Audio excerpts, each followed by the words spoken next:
Assalamualaikum Ibu Eka. Waalaikumsalam Pak Victor. Oke, gimana kabarnya nih Ibu Eka? Alhamdulillah baik Pak. Gimana kabarnya Pak Victor sendiri? Alhamdulillah baik Ibu Eka. Oke. Ibu Eka rencananya hari ini mau melakukan coaching ya dengan Ibu Naripa. Iya Pak, betul sekali. Oh ya. Oke, sebelum Ibu melakukan coaching dengan Ibu Naripa, ada beberapa hal yang ingin saya gali lebih lanjut berkaitan dengan rubriknya Bu. Rubrik untuk percakapannya itu yang seperti apa nanti yang mau Ibu lakukan? Dalam percakapan coaching kali ini, saya menyiapkan rubrik penilaian dalam percakapan coaching dengan menggunakan alur Tirta, di mana dalam percakapan tersebut ada tujuan, identifikasi, rencana aksi, dan juga tanggung jawab. Oh iya, jadi untuk percakapan coachingnya nanti menggunakan alur Tirta ya Bu ya. Jadi ada tujuan, ada identifikasi, ada rencana, dan ada tanggung jawab. Oke, baik Bu. Kemudian untuk kompetensinya Bu, kompetensi yang mau dikembangkan oleh Ibu sebagai coach ini apa saja Bu? Kompetensi yang ingin saya kembangkan di sini ada 3. Yang pertama, kehadiran penuh atau presence. Yang kedua yaitu mendengarkan aktif, dan yang ketiga yaitu mengajukan pertanyaan berbobot. Oke ya. Oke, jadi tiga ya Bu ya yang mau Ibu kembangkan. Presence, kemudian mendengarkan dengan aktif, dan mengajukan pertanyaan berbobot. Dari ketiga ini mana yang mau Ibu mau saya observasi Bu kompetensinya ini? Ya, untuk praktek coaching kali ini Pak, yang ingin diobservasi yaitu dari pertanyaan berbobot Pak, di mana mengajukan pertanyaan-pertanyaan terbuka kepada coaching. Oke, jadi indikatornya untuk mengajukan pertanyaan berbobot itu apa yang Ibu mau kembangkan Bu? Ya, yang saya inginkan di sini saya sudah bisa mengembangkan pertanyaan-pertanyaan yang terbuka sehingga bisa menggali potensi coach tersebut untuk menimbulkan rencana ke depan seperti apa yang mau dilakukan, dan bisa menimbulkan potensi diri sehingga bisa mengatasi masalahnya sendiri. Oh baik Bu, bagus sekali. Jadi itu rencananya ya Bu ya. Jadi untuk pengembangannya dari satu kompetensi yang ingin saya observasi yaitu mengajukan pertanyaan berbobot. Kemudian indikator yang mau dikembangkan itu bagaimana Ibu bisa memberikan pertanyaan-pertanyaan terbuka ya Bu ya, yang bisa menggali potensi dari diri coach itu sendiri. Oke, baik Bu. Saya udah nggak sabar nih mau melihat percakapan coaching nih antara Ibu Eka dan Ibu Naripa. Oke, silakan dilanjut Ibu. Ya, baiklah Pak. Terima kasih untuk waktunya. Assalamualaikum Bu Naripa. Waalaikumsalam Bu Eka. Apa kabarnya nih hari ini? Alhamdulillah sehat Bu, tapi ada flu lah Bu, karena mungkin hujan Bu di sini. Oh, sedikit flu ya Bu. Semoga cepat sembuh ya Bu ya, dan cepat kembali beraktivitas lagi dengan penuh semangat. Oh iya Bu, kira-kira apa sih yang ingin dibicarakan dengan saya hari ini? Iya Bu, saya tadi sudah menghubungi Ibu dan menjawab Ibu Bu. Ada beberapa permasalahan sih Bu, mungkin sudah sharing lah yang ingin saya sampaikan ke Ibu terkait dengan pembelajaran saya di kelas Bu. Oh iya, kira-kira topik apa nih yang akan didiskusikan dengan saya hari ini? Sudah berkaitan dengan pelaksanaan pembelajaran berdiferensiasi Bu di kelas rendah, ya di kelas 2. Nah Bu, kira-kira apa yang Ibu harapkan dari percakapan kita kali ini? Iya, saya berharapnya dari pembicaraan dengan beberapa kita ini, saya ingin mendapatkan pencerahan gitu Bu, ataupun solusi lah dari permasalahan yang sedang saya alami. Ya, baiklah, Ibu ingin mendapatkan pencerahan dari masalah yang Ibu hadapi sekarang, begitu ya, Bu ya? Betul, Bu. Nah, tadi nih Ibu kan berbicara tentang pembelajaran yang sudah Ibu lakukan di kelas. Coba Ibu ceritakan seperti apa sih Bu kejadiannya? Iya, pembelajaran berdiferensiasi di kelas 2. Sebelumnya Bu, kegiatan pembelajaran berdiferensiasi ini kan memang belum pernah saya lakukan Bu di kelas 2. Jadi ini adalah kali pertama. Makanya saya itu merasa bingung kira-kira apa nih langkah yang harus saya lakukan untuk memulai pembelajaran berdiferensiasi di kelas 2. Karena kan Bu, kelas 2 itu kan anak-anaknya masih tidak seperti kelas 6. Jadi saya masih merasa bingung nih Bu, kira-kira memulai dari mana? Jadi Bu Naripa bingung ya mau menerapkan pembelajaran diferensiasi itu mau mulai dari mana, karena mungkin Ibu Naripa juga baru mempelajari lah, baru memahami seperti apa sih pembelajaran diferensiasi itu. Nah sekarang nih Bu, coba Ibu ceritakan sih sedikit apa yang Ibu ketahui tentang pembelajaran diferensiasi itu menurut Ibu.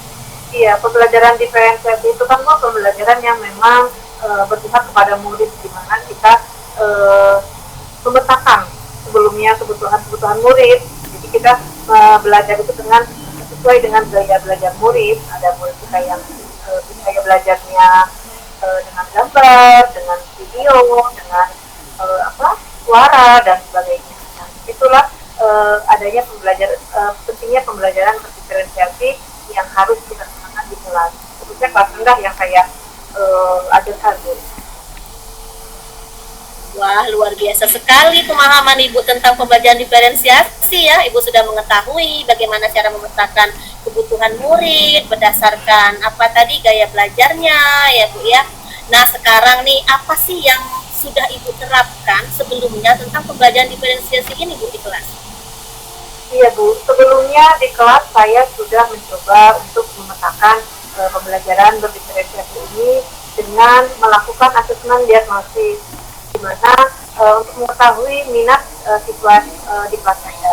Kemudian juga Bu, saya sudah mulai mengelompokkan siswa saya dari kegemaran mereka, baik gaya belajar mereka yang secara visual, gaya belajar mereka yang audiovisual ataupun kinestetik.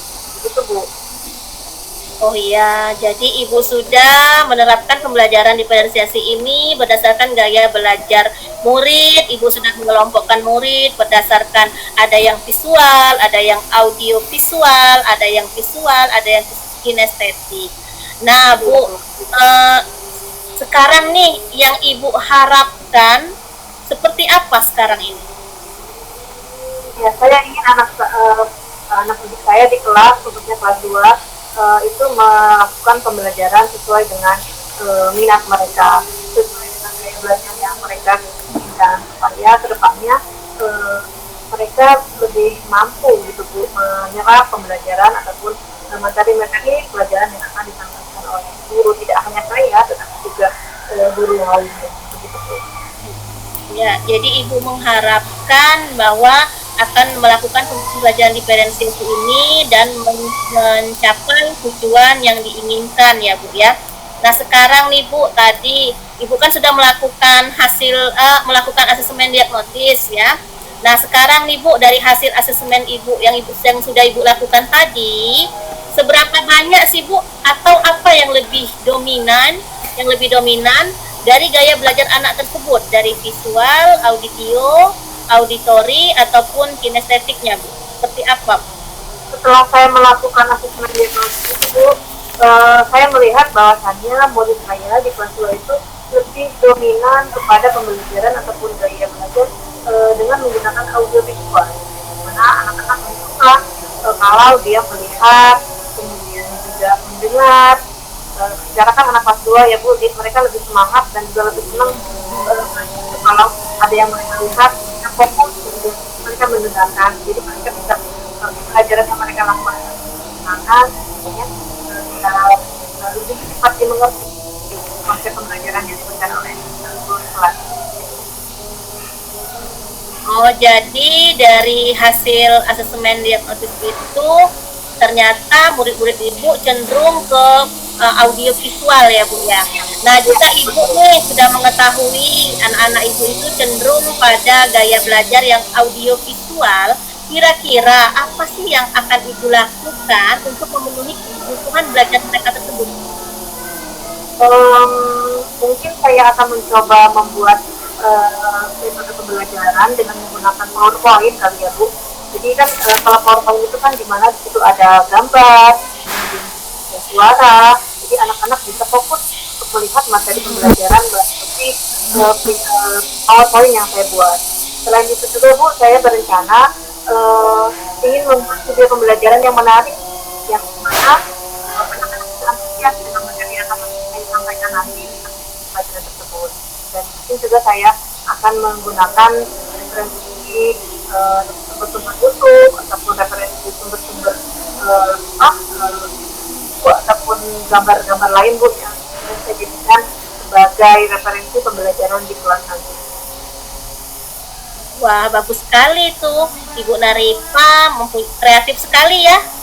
Ingin membuat media dari PowerPoint, mencari video, jadi bisa memenuhi kebutuhan anak tadi, baik yang didengarkannya ataupun berupa gambar dengan tampilan-tampilan yang menarik. Ya betul itu Bu, namanya anak kelas 2 ya Bu ya, pasti mereka lebih suka melihat suatu hal yang menarik bagi mereka. Nah, itu untuk memenuhi kebutuhan audiovisual Bu. Nah tadi kan ada sebagian anak nih yang belajarnya berbeda ya Bu dari audiovisual. Untuk sebagian anak itu apa yang akan Ibu lakukan? Apa ya? Sepertinya saya akan mengupayakan anak-anak yang tadi membuat sebuah poster kali ya Bu, ataupun gambaran yang saya jadikan media pembelajaran untuk anak-anak yang memang tidak begitu gaya belajarnya tidak audio visual seperti itu Bu. Jadi saya mungkin akan membawa ataupun membuat sebuah poster untuk materi pembelajaran di kelas. Dan untuk anak-anak yang sinesthetik mungkin pada materi-materi saya akan coba untuk mereka membawa alat praktik terkait dengan pelajaran yang akan saya ajarkan nanti di sekolah. Mungkin seperti itu ya Bu, menurut Ibu juga. Wah, bagus sekali itu Bu, sangat bervariasi. Jadi di samping Ibu memenuhi kebutuhan audiovisual, Ibu juga memenuhi kebutuhan anak-anak yang lain dengan materi-materi yang lain, dengan sumber-sumber belajar yang lain yang sudah Ibu persiapkan. Nah, kira-kira nih Bu, kapan Ibu akan melakukan rencana Ibu tersebut?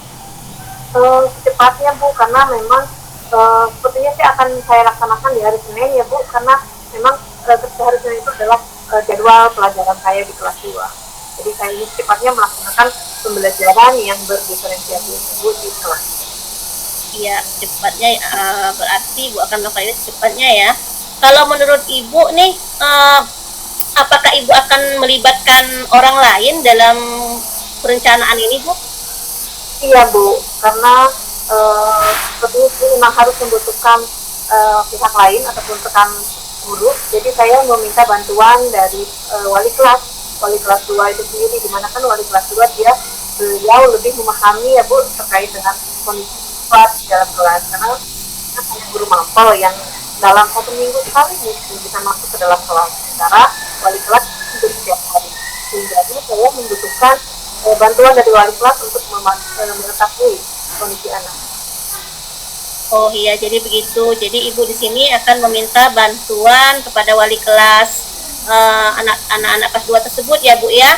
Ya bagus sekali Bu, karena wali kelas mereka pasti lebih memahami seperti apa karakter anaknya dan seperti apa gaya belajarnya. Jadi Ibu bisa mencari informasi dari wali kelas 2 tersebut.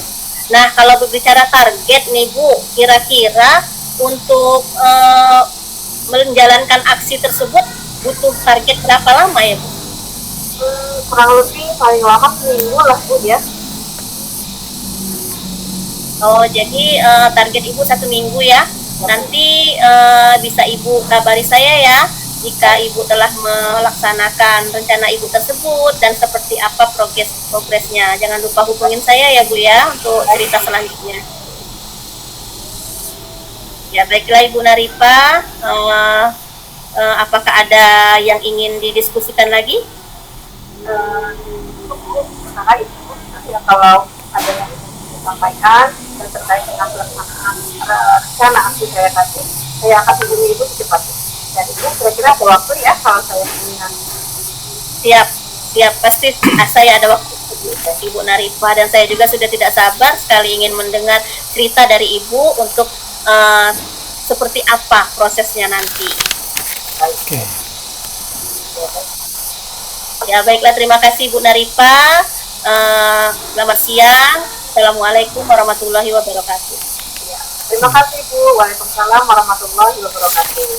Oke, baik, Ibu Eka sebagai coach tadi sudah melaksanakan percakapan coaching dengan Ibu Naripa ya, luar biasa sekali Ibu Eka.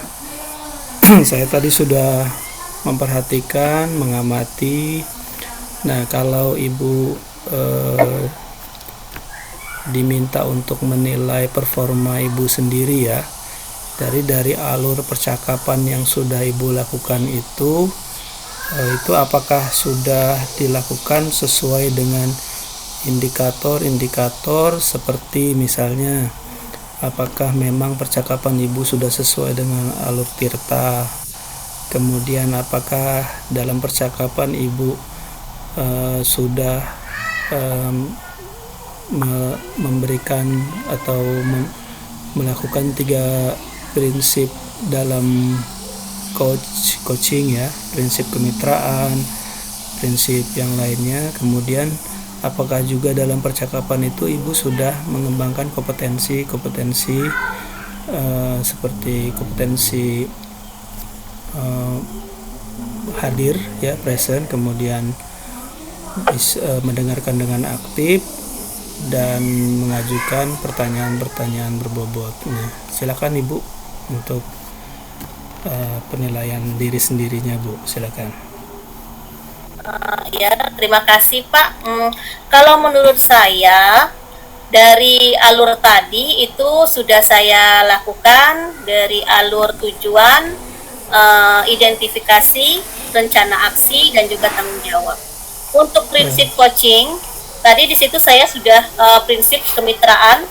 Saya melakukan percakapan awal dengan menanyakan kabar dengan ramah, dan juga untuk kreativitas, menggali kreativitas jadi sudah saya lakukan dengan memberikan pertanyaan-pertanyaan yang berbobot. Okay. Dalam kompetensi tadi di sini untuk kehadiran penuh saya seutuhnya memperhatikan coaching dan saya memberikan ulasan atau merangkum dari hasil yang dikatakan coach, yang ceritakan coach, saya merangkum kembali dan saya utarakan kembali. Dan juga saya sudah mengajukan pertanyaan-pertanyaan berbobot dan menjadi pendengar aktif. Oke, terima kasih Bu, itu yang Ibu sampaikan. Sekarang izinkan saya ingin menyampaikan hasil pengamatan, hasil observasi sesuai dengan yang kita rencanakan di awal observasi tadi. Bagaimana Ibu, bersedia saya sampaikan bersedia pengamatan? Oke ya. Silakan Pak. Saya akan sampaikan pengamatan observasi saya ya Bu ya. Yang pertama, selama alur percakapan benar sekali Ibu, alhamdulillah saya perhatikan Ibu sebagai coach sudah melakukan percakapan bersama dengan coach sesuai dengan alur tirta. Di situ tergambar sekali ada tujuan ya. Jadi dalam menanyakan tujuan, Ibu sudah memperlihatkan kompetensi mendengarkan secara aktif ya. Kemudian Ibu juga hadir fokus kepada coachingnya. Kemudian Ibu juga mengajukan pertanyaan-pertanyaan berbobot saat untuk tujuan. Kemudian di rencana, diidentifikasi juga Ibu seperti itu sudah melakukannya di alur di alur rencana aksi. Ibu sudah melakukan mengajukan pertanyaan berbobot yang membuat si semua coachingnya itu bisa mengidentifikasi dan merencanakan aksi-aksi lanjut dari hasil identifikasinya. Oke, yang saya amati juga di tanggung jawab Ibu juga sudah bisa menerapkan ketiga kompetensi itu ya. Jadi menurut saya sudah luar biasa, sudah cukup baik ya. Apa yang sudah Ibu lakukan sebagai coach itu sudah menerapkan kompetensi indikator yang diharapkan, dan untuk prinsip coachingnya juga sudah diterapkan. Nah, dari hasil pengamatan saya itu bagaimana menurut Ibu, apa nih yang menurut Ibu harus lebih dikembangkan lagi kompetensinya? Di sini mungkin saya akan lebih mengembangkan dalam memberdayakan potensi coaching ya Pak ya, sehingga saya ini, dan saya juga akan mengembangkan potensi saya dalam lebih banyak lagi mengajukan pertanyaan-pertanyaan yang berbobot, sehingga saya dapat mengarahkan coaching untuk menciptakan rencana, menimbulkan rencana dan ide-ide segar, sehingga dapat mengatasi masalahnya dengan potensi yang ada di dalam dirinya sendiri. Jadi masalah itu teratasi dengan potensi yang dimilikinya. Gitu. Oke, jadi mengembangkan potensi itu ya Bu ya. Jadi bagaimana Ibu bisa mengembangkan potensi coaching ya. Jadi dengan itu bagus sekali Bu. Jadi Ibu sudah ada hal-hal yang mau Ibu kembangkan ke depannya. Mudah-mudahan selanjutnya Ibu bisa menjadi seorang coach yang baik ya Bu ya, dan bisa melakukan praktek coaching dengan coaching teman-teman sejawat. Mungkin itu Bu yang bisa saya sampaikan. Saya akhiri. Assalamualaikum warahmatullahi wabarakatuh. Waalaikumsalam warahmatullahi wabarakatuh.